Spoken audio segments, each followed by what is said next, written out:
In Money Matters, shares on the Johannesburg Stock Exchange fell from yesterday's highs, showing similar moves in global equities after comments from two Fed officials injected a note of caution over the U.S. rate outlook.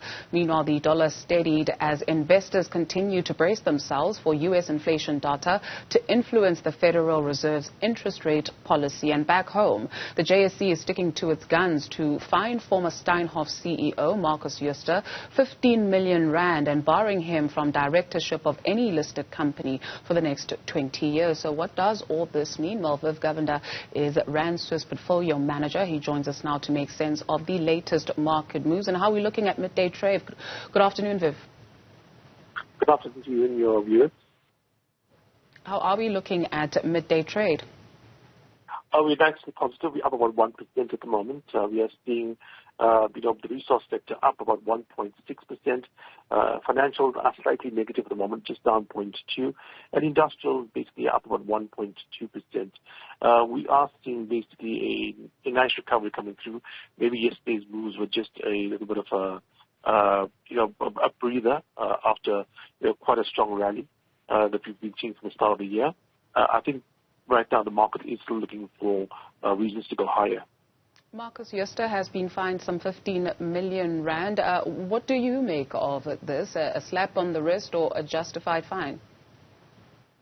Look, I mean, the thing is that, from the JSE point of view, this is what, they can do. But from a justice point of view, you would expect a prison sentence, you know what I mean?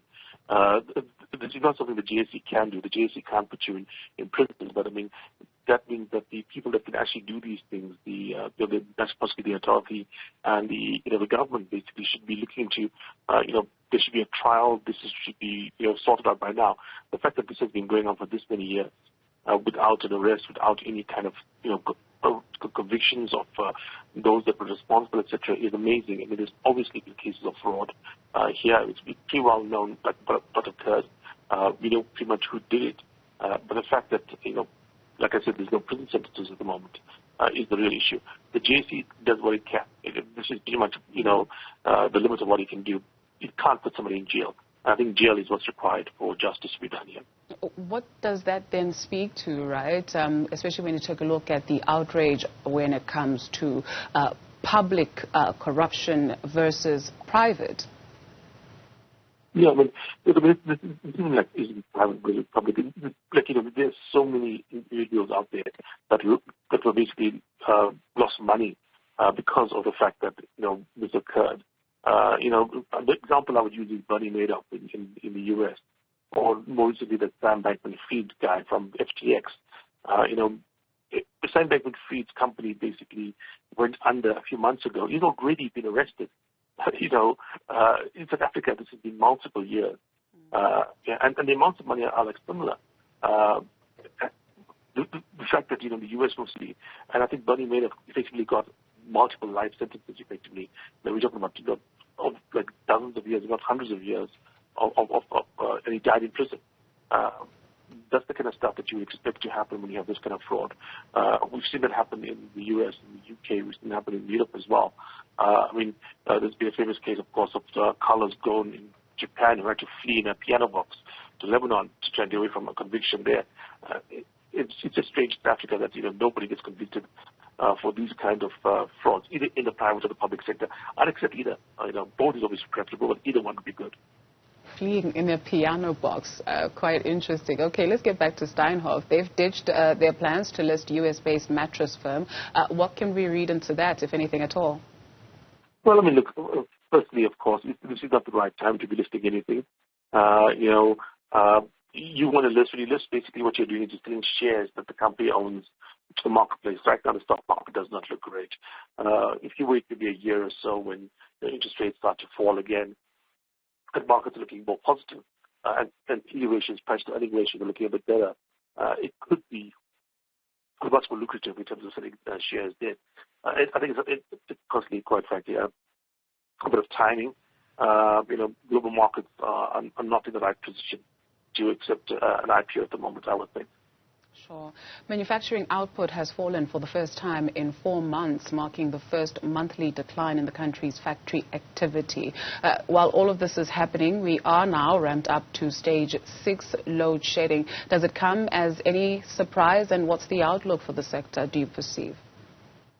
Look, I personally think it's eventually going to get to a point where any kind of profitable business is going to be effectively off-grid. The fact of the matter is that Eskom has been on a downward trajectory for over a decade now. There's been no sign of things getting any better. It's gotten as bad as I think it's ever been in the last little while. Level 6 used to be a once in a forever occurrence. It's become a common occurrence right now. 4 is new 2, you know what I mean? It's something I think that's going in one direction. That being said, technology has improved over time.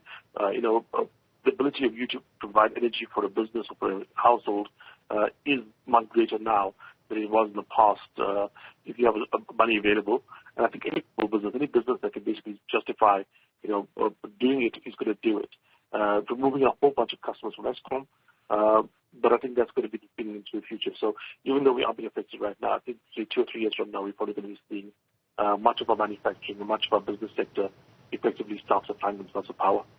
Sure. And to that point, right, while we are still waiting for the president of the country to reshuffle his cabinet, if he will, all indications point to that. There are suggestions that the energy department or Eskom gets moved to the energy department. How does business perceive that? Look, quite frankly, I think to a certain extent, the trust that business has in the ability of government or Eskom to function properly has been destroyed. You can't just be saying, these are my plans and expect people to trust you. There has to be concrete action. And like I said, right now we are seeing the worst load shedding we've had forever, you know what I mean, since the thing started. It started over a decade ago. So we are seeing a deterioration of the situation. Until we see that drop and the reverse, I don't think any plan announced by government, any reshuffling or any allotment of different sectors between ministers or different departments and so on is going to make much of a difference. You're not going to delay your solar power plant or your generating infrastructure, etc., just because there was movement in Parliament. I think that's to some extent is the horse and bolted of that. Rand's Swiss Portfolio Manager Viv Govender, as always, thank you.